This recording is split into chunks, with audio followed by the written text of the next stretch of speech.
arrive à payer. Cher.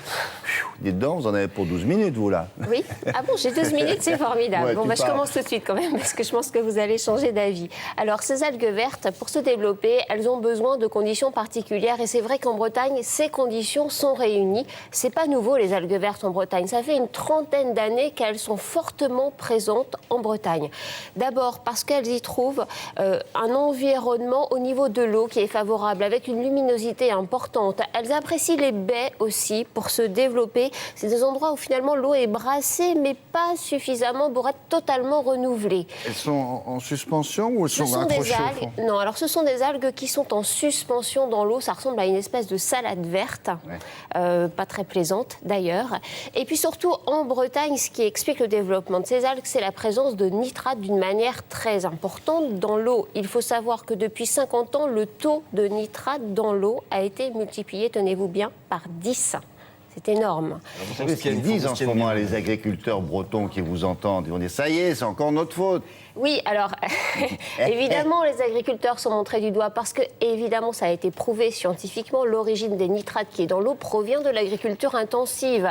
Mais depuis des années, on a développé en Bretagne une agriculture qui est très performante. Ça a été l'objectif de développer cette région d'un point de vue économique. La contrepartie à payer aujourd'hui, c'est qu'il y a beaucoup trop de nitrates dans l'eau. Alors on leur dit, il faut faire machine arrière. Mais c'est pas évident de faire machine arrière. C'est pas évident de revenir à une agriculture beaucoup moins intensive pour baisser ce taux de nitrate. Et pourtant, c'est bien la cause principale. Nous nous sommes rendus en baie de Saint-Brieuc à Ilion. On a rencontré notamment un représentant d'une association écologique. Regardez, c'est un vrai problème local.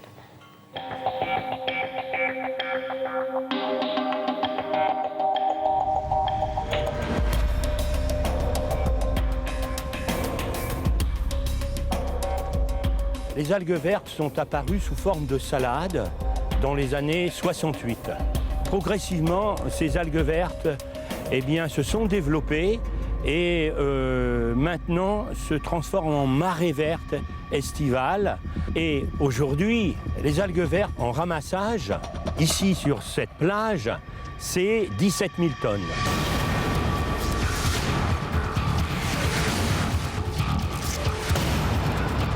70 000 tonnes ramassées en Bretagne, ça coûte 500 000 €. Ces algues vertes sont pour l'essentiel d'origine agricole à 95 %. Ça a été démontré.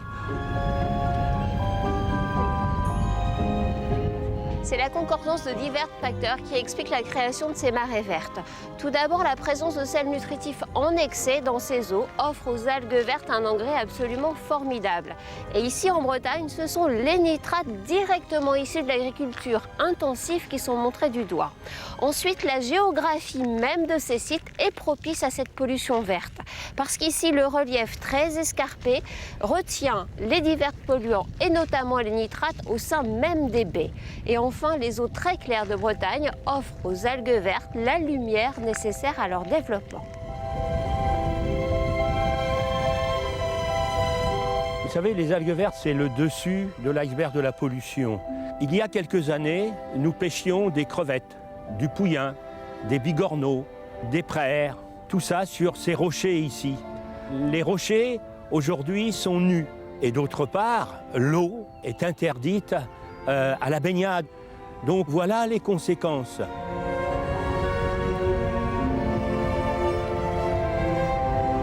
Les algues vertes, lorsqu'elles ne sont pas ramassées, lorsqu'elles arrivent en grande masse, alors à ce moment-là, elles se décomposent, elles forment une croûte blanchâtre hermétique, et sous cette croûte blanchâtre, on a un phénomène de fermentation active. En se décomposant à l'air libre, les algues vertes deviennent dangereuses puisqu'elles dégagent des gaz toxiques et notamment de l'hydrogène sulfuré qui est responsable de l'odeur nauséabonde. Pour le moment, les algues vertes sont mises dans une aire de stockage à 800 mètres d'ici. Or, là, il faudrait que ça reparte directement dans des usines appropriées de stabilisation et après de transformation pour en arriver à la méthanisation.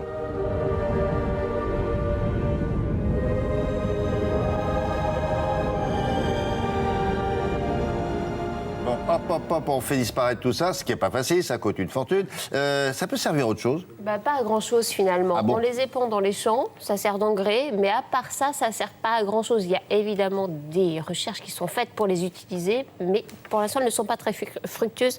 Juste une dernière info, le 27 septembre, il y aura un rassemblement à Ilion pour justement militer contre ces algues vertes pour trouver des solutions. J'ai fini, je me tais.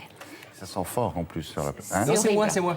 Ah, non, mais en dehors de Fallait la faire. Hein. C'est ça. en dehors de Jaffrette dont on connaît. Mais sinon, ça sent quoi ça sent l'œuf pourri. Ah ouais, ça c'est terrible. Non, tu ne sens pas. Mais quand elles sont mortes. Sinon, Oui, quand elles sont là. blanches, ça sent l'œuf pourri, Ah. c'est abominable, c'est l'hydrogène sulfuré qui sent ça. Bon, allez.